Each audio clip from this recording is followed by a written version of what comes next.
who dare disrespect Silksong. Pixar do not deserve to live.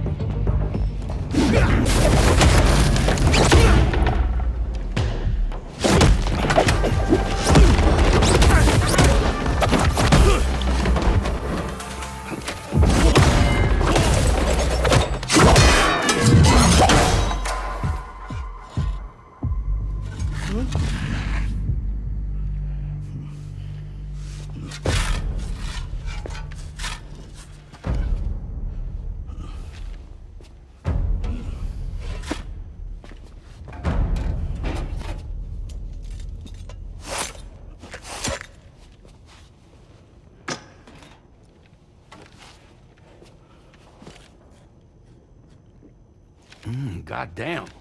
Hello. How is everyone doing today? Myself, I'm doing fantastic because 'tis the season. And by season, of course, I mean award season. Yes, that's right. Jeff Keighley's Game Awards is right around the corner, and with a new year of awards comes a new year of discourse. But I don't really want to talk about that right now because I think we really need to acknowledge how amazing this year has been for people who like to play video games. I mean, just by taking one quick look at the games that have been nominated for the Game of the Year award, you can obviously tell that there are just some amazing games that have come out this year. But I think we should really judge a year, not by which games get nominated, but by which games don't get nominated. And by that, I mean that every single year we have at least a few really good games that come out. But this year, there's just been so much peak releasing month after month, week after week, that even games that would have been nominated in previous years just don't make the cut this year. And I think the strongest part of 2025 has been the variety of games releasing this year, not just the quality. Because no matter what you like, whether it's single player, multiplayer, turn-based, real-time action, shooter, third person, first person, whatever it is, there is something that is really good that has released this year that is exactly for you. Like, I kicked off this year by playing Dynasty Warriors Origins, and honestly, I was blown away by how awesome the combat was in this game. Like, I'm a historical Dynasty Warriors fan, but the way that they really structured this combat was something that I love. I love the reinvention of the franchise here, and I hope they go in this direction going forward because I really think they've struck gold. And in terms of games that I was really interested in, the first quarter of the year was very heavily action focused. You had Ninja Gaiden Black, Like a Dragon Pirate Yakuza in Hawaii, Dynasty Warriors Origins, and then one of my games of the year personally, Monster Hunter Wilds. And after experiencing all of these different amazing action games, I was fully convinced that my game of the year would be an action game. I was thinking there's no possible way that some other game swoops in and just takes that game of the year spot for me because literally there's nothing else that I could even think of that would be that good.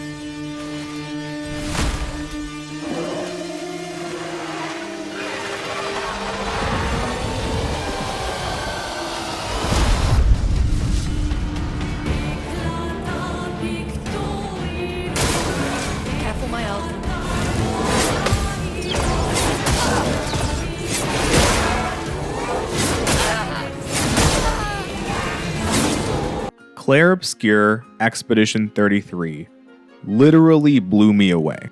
The music, the voice acting, the combat, the music, the character acting, the music. Did I mention the music? Everything about this game is phenomenal.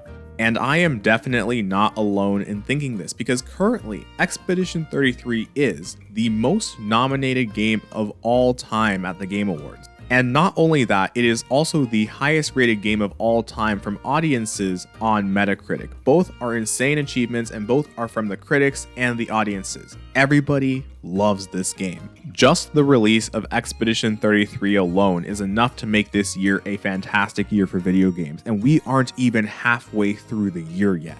Now, I'm not going to go through every single really good game that released this year because then the video would be a couple hours long and nobody wants that. But just remember that whenever the Game Awards or the year is this stacked and we have this many debates about how good the games are, the people that come away winning are us, the gamers. And with that out of the way, the funniest part about Expedition 33 is that didn't end up actually being my game of the year. It is a close second, mind you. It's very good, like very, very good, but there is one game that I put above it.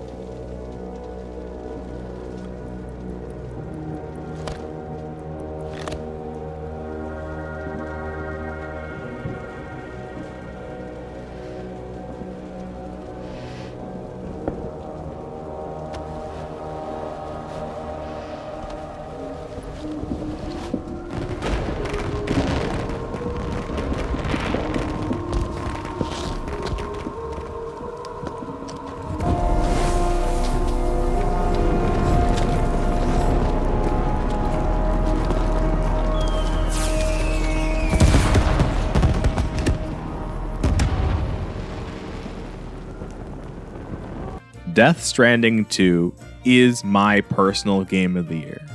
It's beautiful, it's funny, it's sad, and it's really, really, really weird. But it is so awesome. And I don't think anybody actually believes it's going to win Game of the Year. And that is also awesome.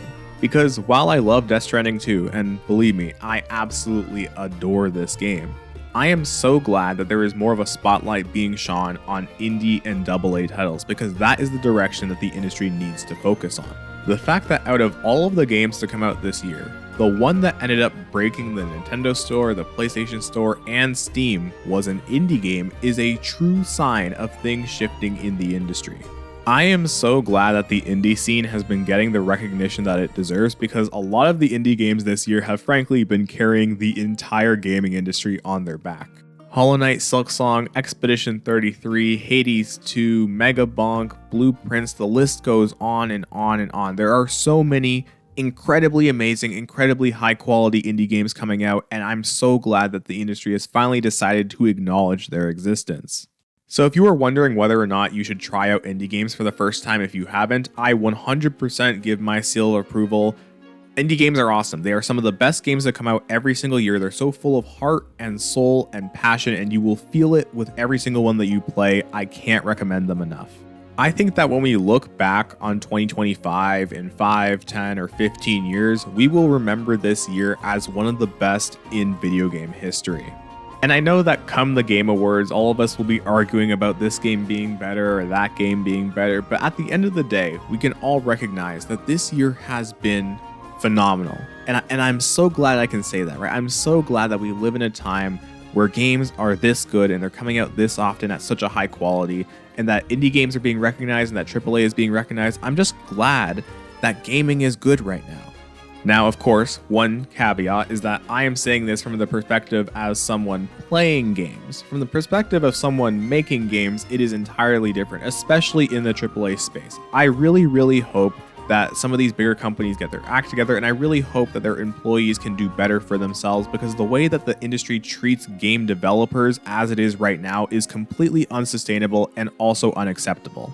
But now that the year is over, I can finally look forward to 2026, and if I'm being a little bit honest, I am super excited for some of the announcements that might happen at the Game Awards. It's the most watched event in the gaming industry, so obviously all the big players will want to be there to show off their newest and shiniest trailers. And based off of the stuff we already know about 2026, I think it might be able to keep up with the insane release schedule of this year. I know it's a little bit of wishful thinking, but I hope that one day we can all get on the same page about games in general being awesome and stop arguing over which game is better than what game, because that always bogs down the conversation when this should be a time for us to come together and celebrate how much we enjoy our shared hobby. But this is essentially all I've wanted to say. I'm really excited for the Game Awards. I'm happy that 2025 has happened. I'm really glad that my YouTube channel actually has people listening to it and that you guys actually tolerate what I have to say. And I'm really thankful for that. And I'll just probably end this video with some footage of my Sword of the Sea gameplay, because I think that game is super good and underrated. Thanks for watching.